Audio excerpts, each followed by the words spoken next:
Well, there's only so much you can widen the roads. I mean, there's different methods to relieve gridlock. It was like I said before, I think that we need to implement the smart transportation system in order to keep the traffic going. Along Highway 7, there's only so wide you can widen, and the roads, and there you can't go beyond that. I think this issue came up before, where my response was the roads, when they're redesigned, especially our regional roads, they need to be comprehensive roads. HOV lanes, a couple of car lanes, biking lanes, safe pedestrian walkways. These are the way roads are considered as complete roads, and they need to be tied to development. We need intensification along the major arteries, and we need to bring public transportation to the same areas that are being intensified. If we create hubs, it'll bring the cost-effective public transportation to the areas much faster than if we spread the intensification throughout the city. It needs to, the economic plan needs to be looked at to find out if we've got too many retail stores. Thank you, Kerry. Mario? Thank you very much.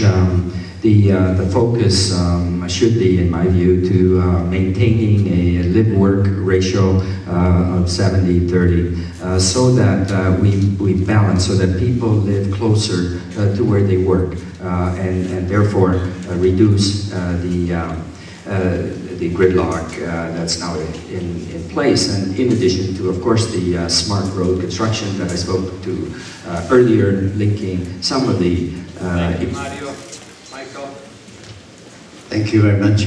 Infrastructure is very important, and it needs to be built before any commercial development or residential development takes place. And we do have a development community, and the dollars should come from the development community. It should not be at the taxpayer's expense, but we should have clear infrastructure in place. That's very important, and plan the community properly. I agree that communities have to be planned properly. The biggest problem is, who do we trust to do this? North of Highway 7 20 years or 22 years ago was a blank canvas. There was nothing there. Rutherford Road was a gravel road from 50 all the way to Bathurst. And this is what the vision of our predecessors and the previous councils has developed, is what we see there today. There was no problems there. The problems are created, and they're the results of the planning of the previous council for the last 25 years. The last desperate act of our present council was to approve a no official plan that allowed for more urban sprawl. This will make traffic worse and ultimately increase your taxes. Is this the type of future you want for our city? I spent the past year trying to stop this insanity and have the city delay the expansion until it's proven to be necessary. Instead, they bowed to development pressure and voted to let it happen now. I'm an advocate for building a better city, a balanced city, where we respect our heritage, environment, and the residents. We need to grow, keeping in mind these needs. Thank you.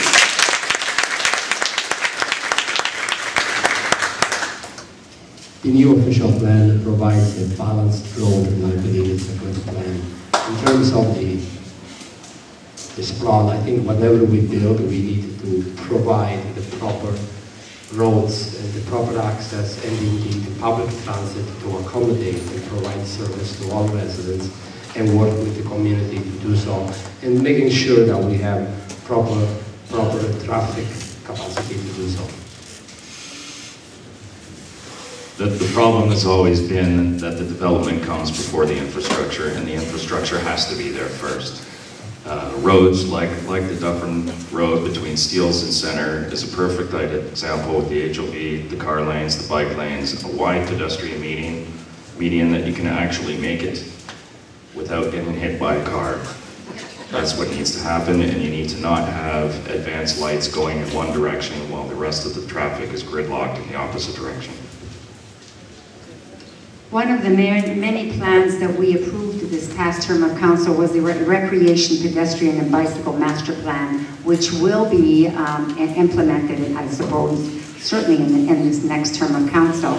The new official plan will also create intensification along the major corridors which will also contribute to solving a lot of these problems.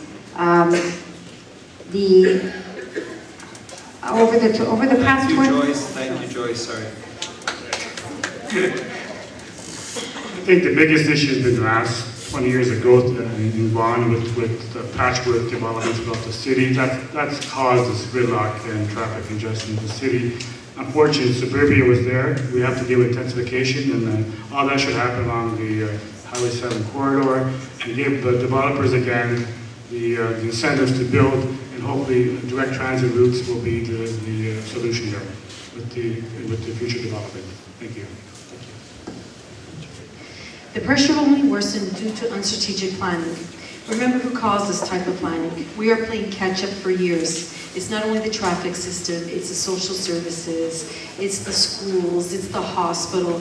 We need proper strategic planning, a real true smart growth that leads this city of Vaughan to a prosperous future. Remember it when you go vote.